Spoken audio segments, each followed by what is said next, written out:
Olá, cá estamos. Na parte 12, agora. Vimos na parte 11 que as mulheres estavam preparando o acampamento para se mudar. E terminamos a parte 11 com Raquel indo à tenda de Labão para pegar os deuses domésticos de Labão. Então, vou ler só a última frase para a gente só como sempre, se localizar. Raquel estendeu a mão para eles sem hesitar e colocou-os um por um no pano que amarrara na cintura, como se fosse colher cebolas. Quando o último caiu em seu avental, ela se virou e atravessou a tenda sem ao menos olhar para Quemuel, que gemeu em seu sono quando Raquel passou por ele, e depois, sem um ruído sequer, segurou a abertura da tenda para eu passar. Saímos e tudo estava quieto do lado de fora. Meu coração pulsava em meus ouvidos e respirei fundo para tirar de mim o mau cheiro da tenda. Porém, Raquel não parou. Seguiu ligeira para sua tenda, onde Bilá estava dormindo. Ouvi minha tia remexer nos cobertores, mas estava escuro demais para ver onde ela escondera os ídolos. Em seguida, Raquel deitou-se e não ouvi mais nada.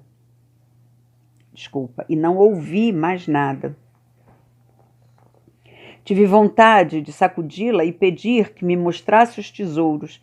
Queria que me abraçasse e dissesse que eu me portara bem, mas nada fiz. Deitei-me com o coração batendo forte, achando que Quemuel iria entrar correndo na tenda e matar todas nós. Imaginava os deuses adquirindo vida e lançando feitiços terríveis sobre nós por terem sido roubados. Achava que amanhã não chegaria nunca e tremia debaixo do meu cobertor, embora a noite não estivesse fria. Afinal, meus olhos fecharam-se em um sono sem sonhos. Acordei com gente falando alto fora da tenda. Raquel e Bilá já tinham saído e eu estava sozinha, junto às duas pilhas de cobertores bem dobrados. Ela os levara para outro lugar. Raquel levara os ídolos sem mim. Depois de todo o trabalho que tivera para observá-la e segui-la, eu a perdera de vista. Saí apressada e vi meus irmãos enrolando as peles de cabra que tinham formado a tenda de meu pai. À minha volta, as tendas estavam no chão, as estacas empilhadas, as cordas enroladas. Minha casa havia sido desfeita. Estávamos indo embora. Jacó levantara ao alvorecer e ofereceram um sacrifício de cereais, vinho e azeite para a viagem. Os rebanhos, pressentindo alguma mudança, batiam e levantavam pó com os cascos. Os cães não paravam de latir. Metade das tendas tinham sido desmontadas, deixando o acampamento com um aspecto desigual e desolador, como se um vento forte tivesse soprado para longe metade do mundo. Comemos a refeição da manhã salgada pelas lágrimas dos que não nos acompanhariam.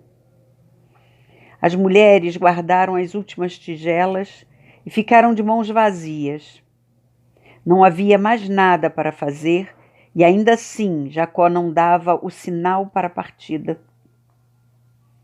Labão não retornara de Harã, como havia prometido. O sol subia cada vez mais no céu. Já deveríamos ter partido há muito, mas Jacó continuava sozinho de pé no alto do barranco, de onde se via a estrada que ia para Harã. Os olhos apertados, tentando avistar algum sinal de Labão.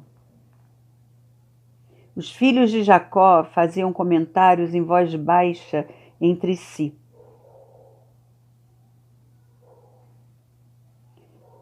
Zilpá dirigiu-se ao Bamá, onde rasgou a túnica e cobriu os cabelos de cinzas. O ar estava quente e parado.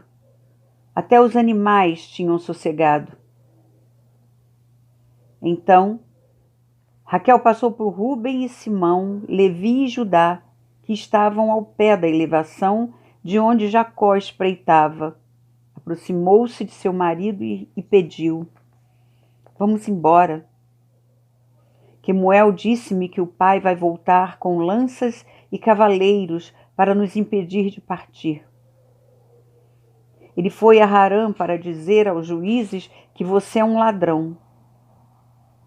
Não devemos esperar por ele.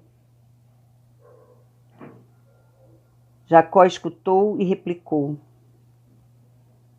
Seu pai teme demais o meu Deus para agir com tanta audácia. E Quemuel é um tolo.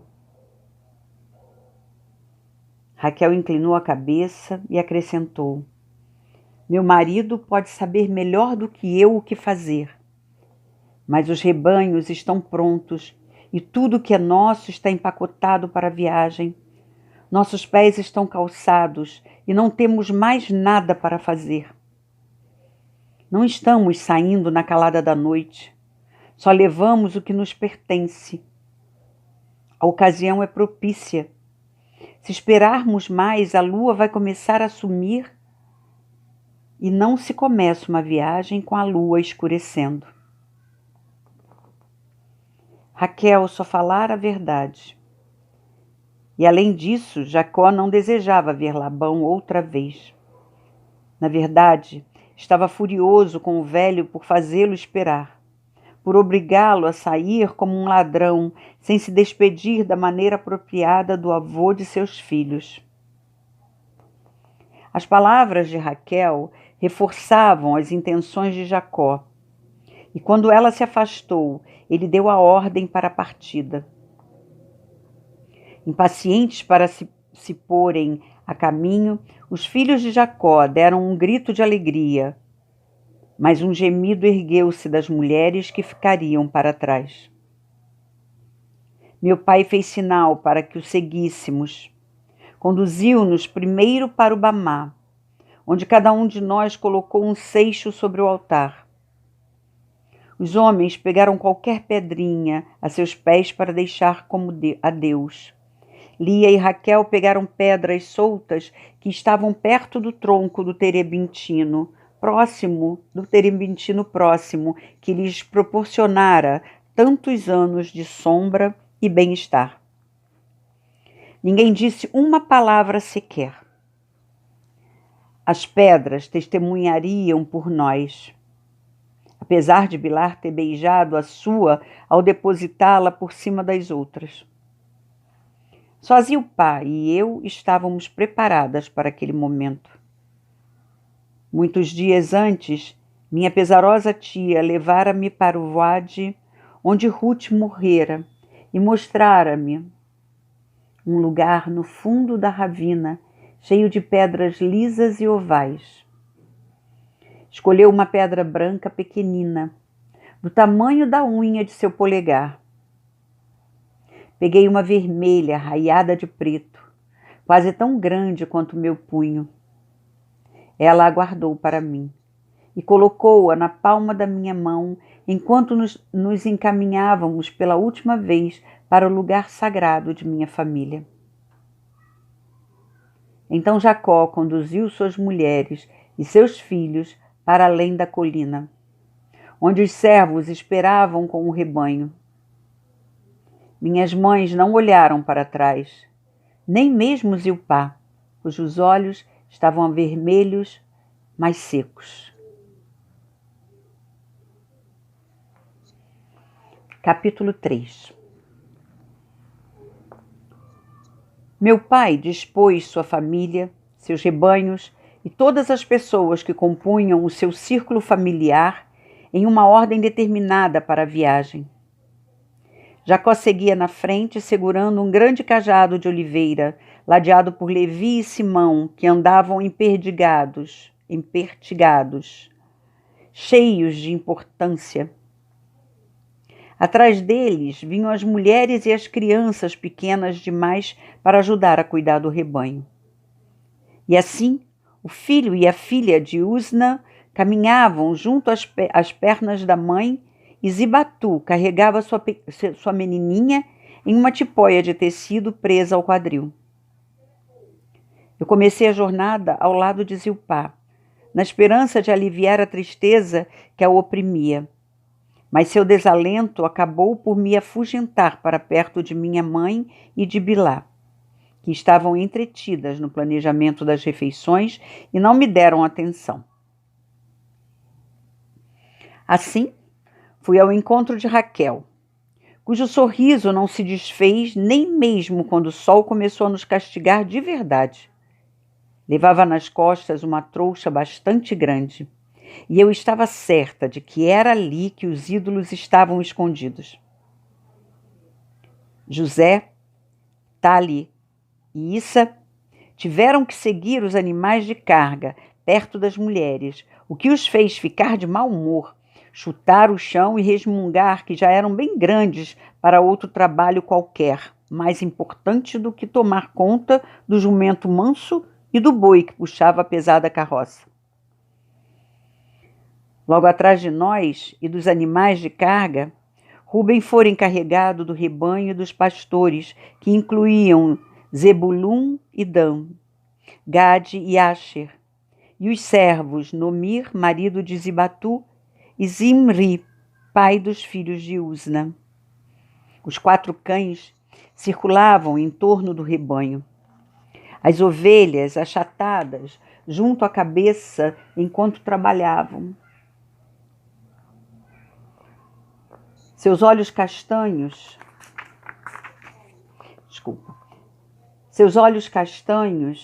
só se afastavam dos carneiros e cabras quando Jacó se aproximava. E então corriam para perto do dono para se deliciarem por um momento com o toque de sua mão e o som de sua voz. Judá, nosso guardião da retaguarda, caminhava atrás dos rebanhos, atento para que nenhum animal se extraviasse.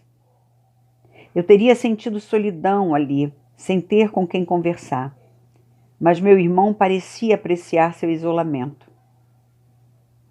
Estava deslumbrada com toda aquela quantidade de pessoas e com o que os meus olhos parecia ser nossa imensa riqueza.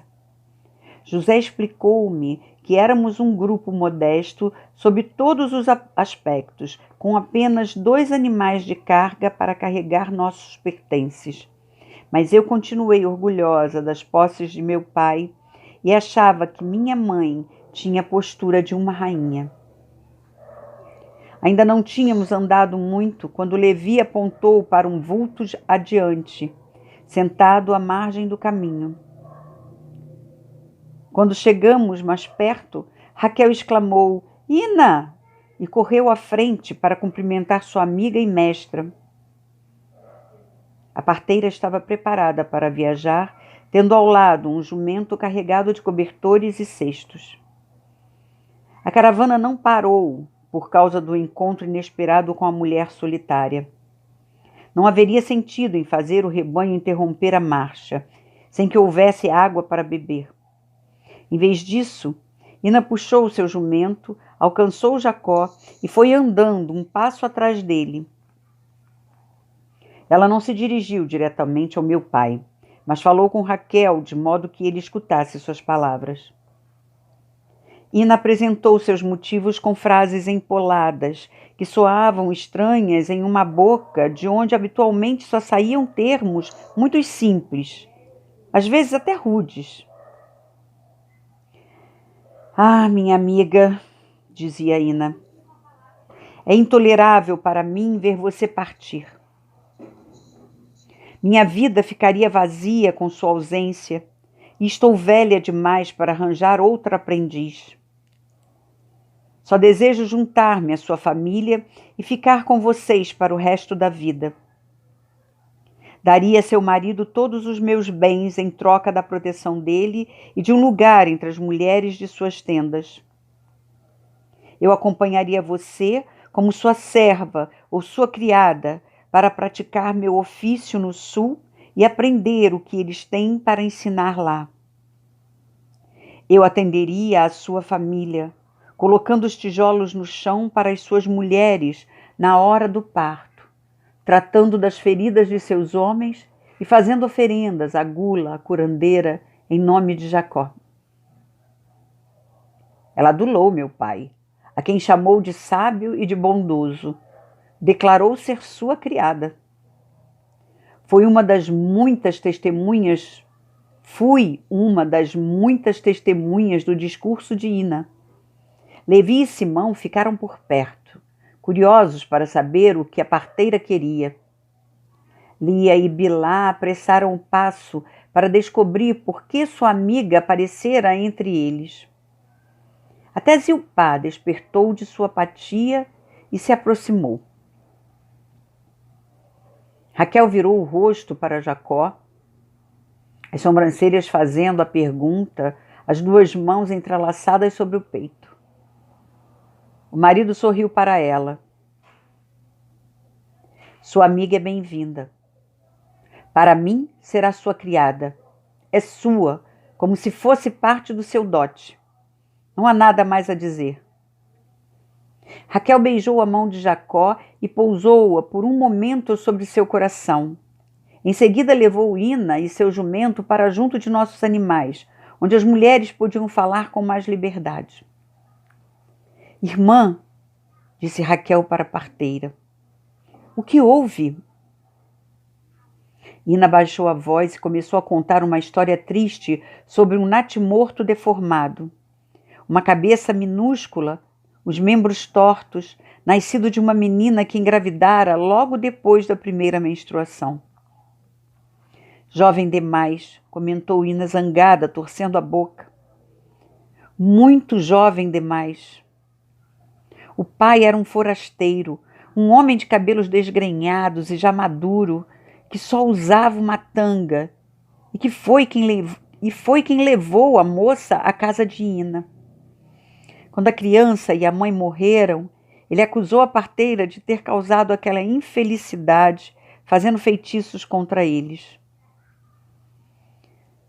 Ina, que passara 3 dias difíceis lutando para salvar a moça, não conseguiu segurar a língua. Exausta, triste, chamou o homem de monstro e acusou-o de ser o pai da menina, além de marido, e cuspiu no rosto dele. Enfurecido, o homem apertou-lhe o pescoço e a teria matado se não fossem os vizinhos, que correram atraídos pelos gritos dela e o afastaram. Ina mostrou as manchas roxas em seu pescoço. O homem exigiu reparação do pai de Ina. Mas Ina não tinha pai, muito menos irmão ou marido. Vivia sozinha desde a morte da mãe. Tendo conservado a cabana da família, não necessitava de abrigo e o trabalho de parteira garantia-lhe os cereais, o azeite e até lã para a troca.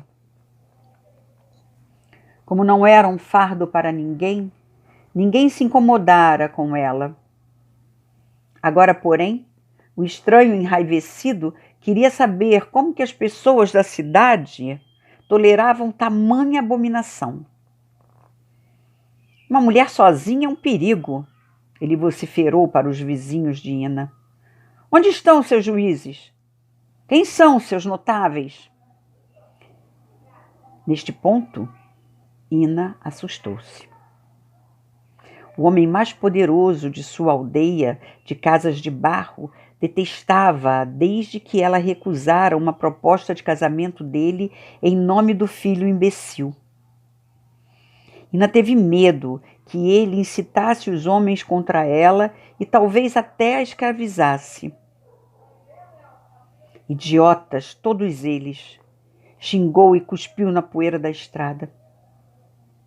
Pensei em recorrer a vocês, disse, dirigindo-se a todas as mulheres de minha família que caminhavam por perto, acompanhando o relato dela.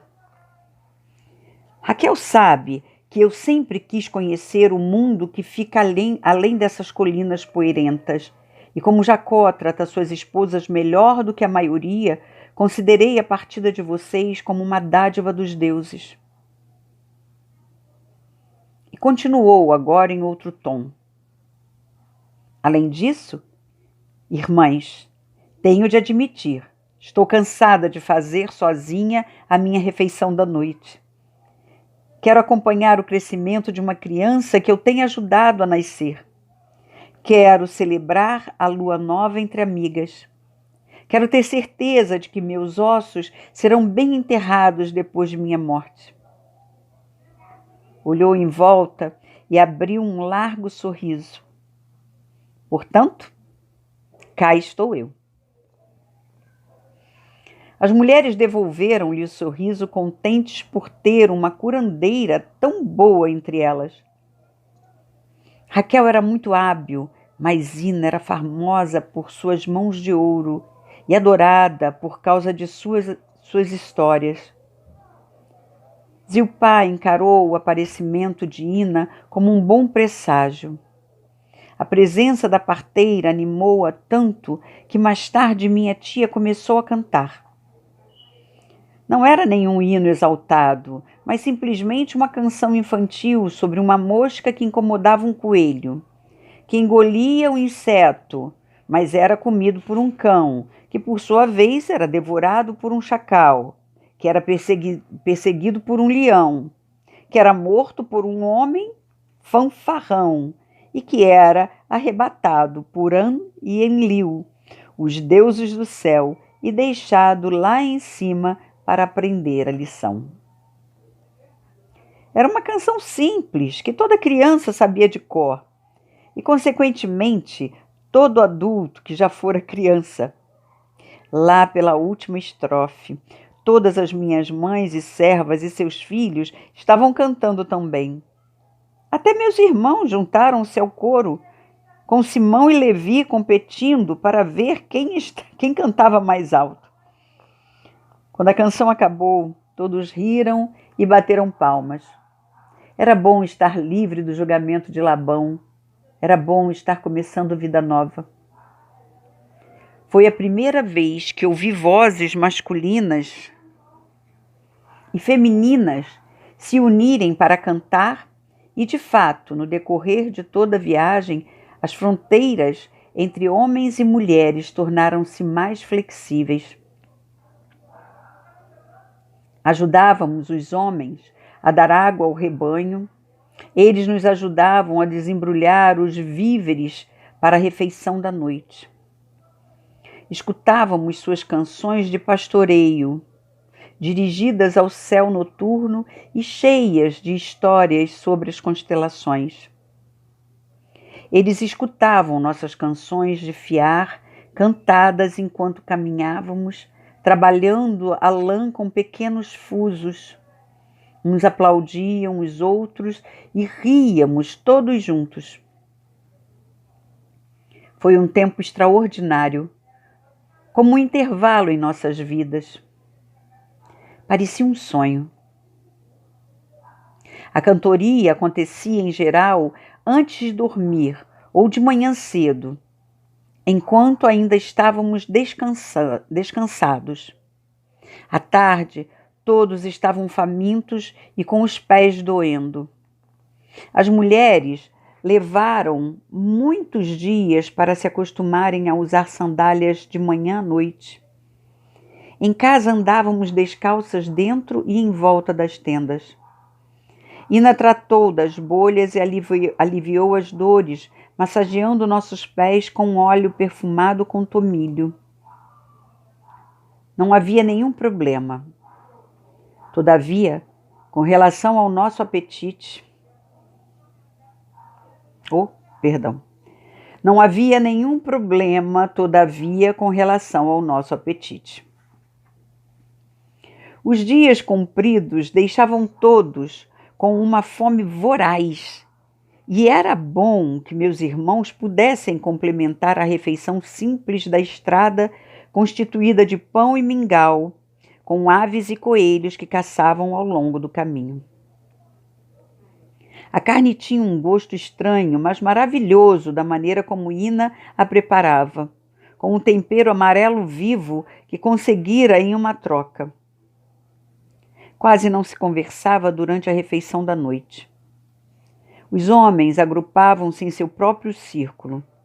As mulheres ficavam juntas. Na hora em que a lua subia no céu, todos já estavam dormindo. As mulheres e crianças pequenas amontoadas em uma tenda grande. Os homens e meninos em cobertores sob as estrelas.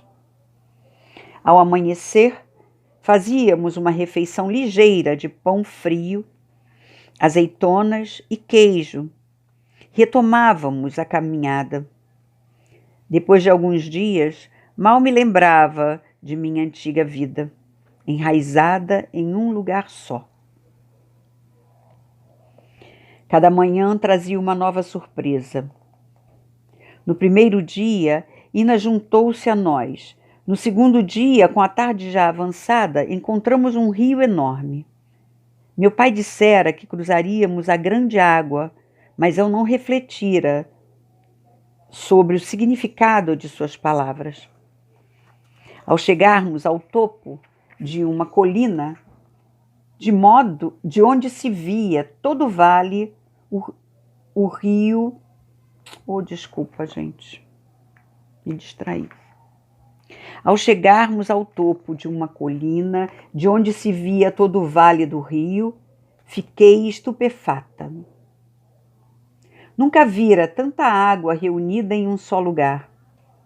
E nenhum dos outros vira tão bem, com exceção de Jacó e Ina. O rio não era muito largo no ponto em que o vadiamos, e ainda assim era 20 vezes maior do que os riachos que eu conhecera. Estendia-se pelo vale como uma estrada cintilante, o sol poente incendiando-o ao passar. Chegamos a um local de travessia onde o fundo estava coberto de seixos e o val era amplo. O solo das duas margens havia sido batido e alisado por numerosas caravanas, e meu pai decidiu que ficaríamos ali até a manhã seguinte. Os animais foram levados para beber água e montamos acampamento. Porém, antes da refeição, meu pai e minhas mães reuniram-se às margens do Eufrates e ofereceram uma libação de vinho ao grande rio. Não éramos os únicos viajantes acampados ali. Em vários pontos das margens, comerciantes também haviam parado para comer e dormir.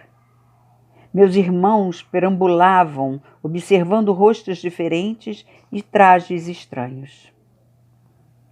Um camelo! Bradou José.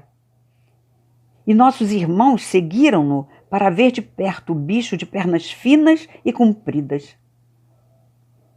Não podia ir com eles, mas não me incomodei por ser deixada para trás. Pude assim descer até o rio, que me atraía como um contador de histórias.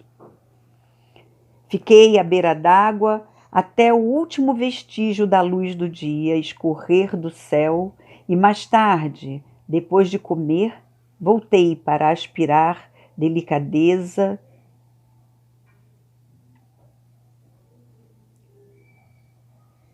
Novamente, desculpa. Fiquei à beira d'água até o último vestígio da luz do dia escorrer no céu e mais tarde, depois de comer, voltei para aspirar deliciada o perfume do rio, para mim inebriante como incenso, pesado, escuro, em tudo diferente do aroma da água de poço, doce e tênue. Minha mãe, Lia, teria dito que eu estava sentindo o cheiro do capim em decomposição nos brejos e da mistura de tantos animais e homens, mas eu reconhecia o aroma daquela água da mesma forma que conhecia o perfume do corpo de minha mãe. Os outros foram dormir e permaneci sentada ali. Balancei os pés dentro d'água até ficarem enrugados, macios e mais brancos do que jamais os vira. À luz da lua, acompanhei a dança das folhas das árvores descendo devagar na correnteza até desaparecerem. Fui embalada pelo sereno murmúrio das águas roçando na parte rasa das margens, e estava quase adormecendo quando ouvi vozes e despertei. Virei-me para olhar rio acima. Distingui 2 vultos que se moviam quase no meio do rio. Por um momento achei que fossem demônios ou animais aquáticos que tinham vindo arrastar-me para algum túmulo submerso. Não tinha noção de que as pessoas pudessem deslocar-se na água daquele jeito. Nunca tinha visto ninguém nadando. Logo percebi que eram apenas homens. Os egípcios que possuíam o camelo, falando um com o outro em sua língua esquisita, ronronante. Riam e falavam em voz baixa. Mas a água trazia o som de suas vozes como se estivessem sussurrando direto em meus ouvidos.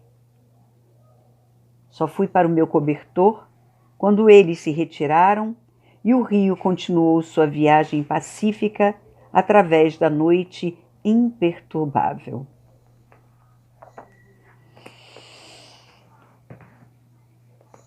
Pronto. Ficamos aqui nessa parte. Retomaremos então no próximo vídeo. Espero que vocês tenham gostado. Me desculpem por algumas falhas. Como eu disse, às vezes eu estou imaginando a história e me perco, né? Preciso me corrigir um pouquinho. Eu me embalo, né, nessa história. É uma história muito linda. E eu acho que vocês também acham, né? Então tá. Até a próxima. Fiquem bem. Obrigada por estarmos aqui juntos.